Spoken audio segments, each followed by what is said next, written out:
If I lost all of my muscle in my 40s, this is exactly what I would do to gain it all back as fast as possible. Maybe it was due to time off from an injury, maybe life got in the way of training, or maybe it was just a long break for whatever reason. In fact, even if I was just getting into the gym for the first time in my 40s, these are the exact steps I would take to build my best body in record time. So without further ado, let's jump right in. The first thing I would do is go back to full body workouts. Full body training forces you to rely on compound lifts to hit multiple muscle groups at once. This allows you to train each muscle group with heavier loads.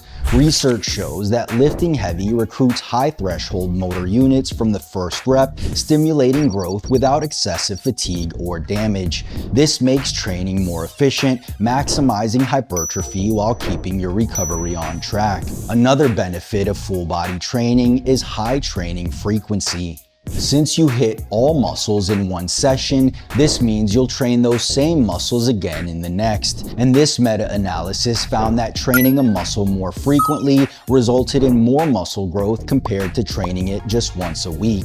Studies also show that older individuals benefit from higher training volumes compared to younger adults. In fact, this study found that doubling exercise volume significantly increased muscle protein synthesis in older men. And another advantage of full body training is that it enables you to handle higher weekly volumes compared to other training splits. For example, you could do 4 sets per muscle group 4 times a week for a total of 16 sets. And while you could cram all that volume into one muscle group in a single session, performance would take a huge hit by the middle of the workout due to fatigue. With a full body workout, however, you distribute that volume across multiple days. This not only prevents excessive fatigue in a single session, but also ensures better quality sets, which ultimately leads to better growth over time. Another thing I would do is focus on strength. Strength is the nervous system's ability to recruit high threshold motor units, and the more you activate, the more muscle fibers you engage, leading to stronger contractions. The research shows that even if you lose muscle, your nervous system retains much of its ability to activate those motor units. Thus, while the muscle fibers may shrink during detraining, your ability to activate them stays intact. This is the essence of muscle memory. The lingering neuroadaptations act as a shortcut, enabling you to apply mechanical tension to a great number of muscle fibers right from the start. Thus, by prioritizing strength recovery, you're maximizing muscle fiber recruitment, speeding up the process of rebuilding lost muscle. The third thing I would do is start eating 40 grams of protein per meal.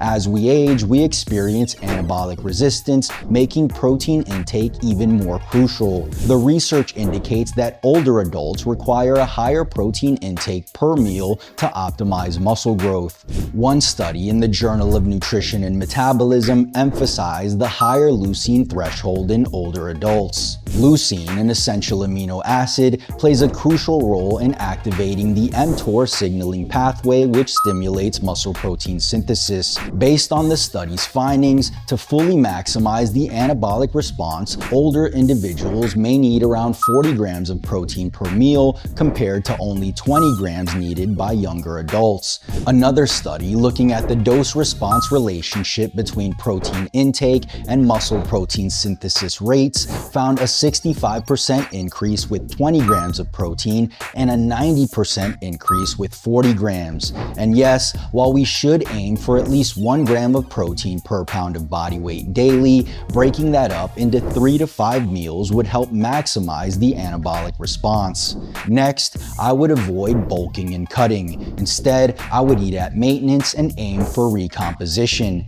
Building muscle is synonymous with bulking up or eating in a caloric surplus. This approach, however, leads to unnecessary fat gain without necessarily speeding up muscle growth. Thus, I would aim for caloric maintenance, allowing me enough calories to build muscle and maximize my performance in the gym, all without gaining more fat. In fact, due to my layer day off from the gym, I'll likely burn fat in the process, resulting in a bigger and leaner physique. The fifth thing I would do is get my testosterone in order. Testosterone is a key driver of anabolism, playing a crucial role in muscle protein synthesis and overall muscle growth. The biggest improvements to your testosterone will come from two things: sleep and nutrient support.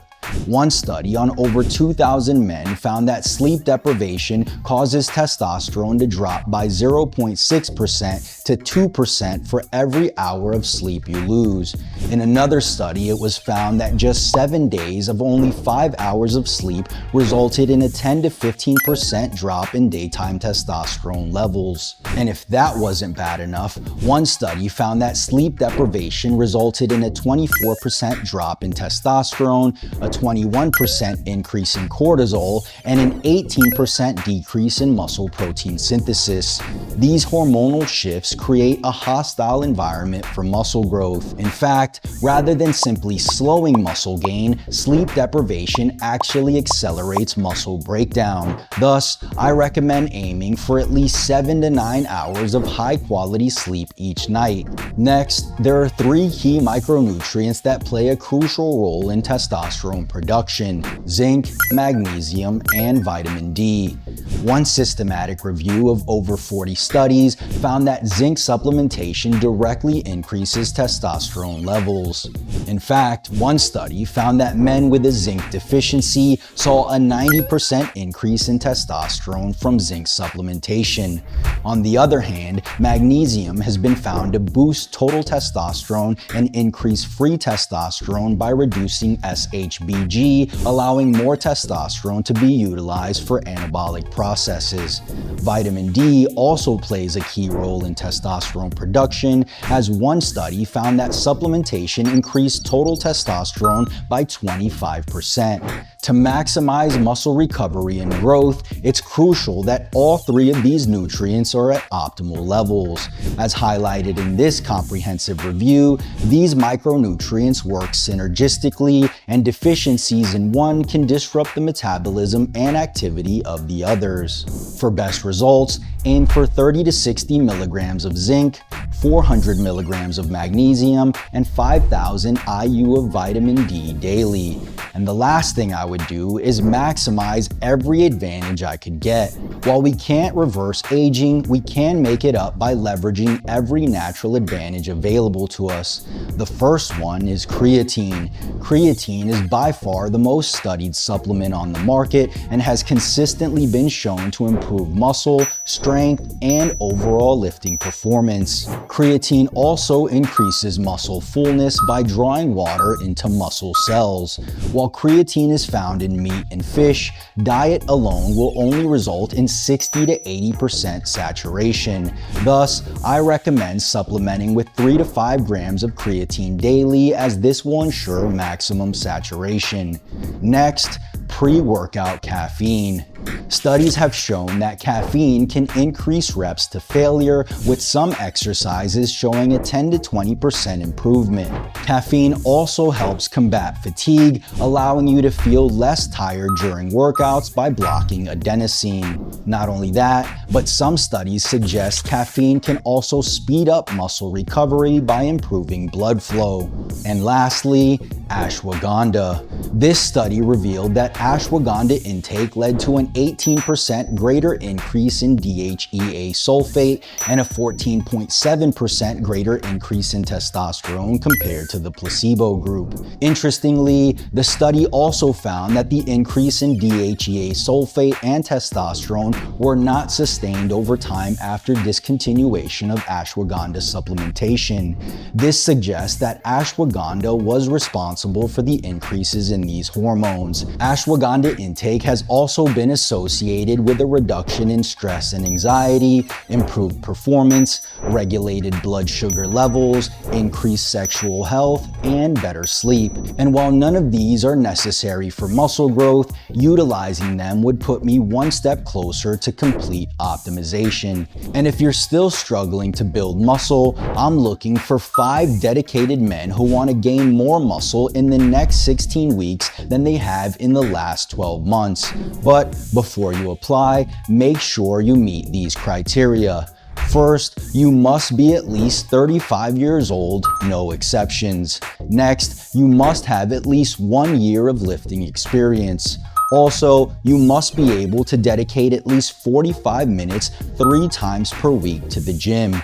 And lastly, you must be able to start right away. If that's you and you're ready to turn heads with your new and improved physique in the next 16 weeks, then click the link below and fill out the short application form. From there, I'll contact you directly via text or email within 24 to 48 hours. And if we're a good fit to work together, we'll get started right away. Now, there is a small investment because when you pay attention. I'm putting my heart and soul into helping you build your best physique, and I expect you to be all in too. So click the link in the description, fill out the short application form, and we'll talk soon.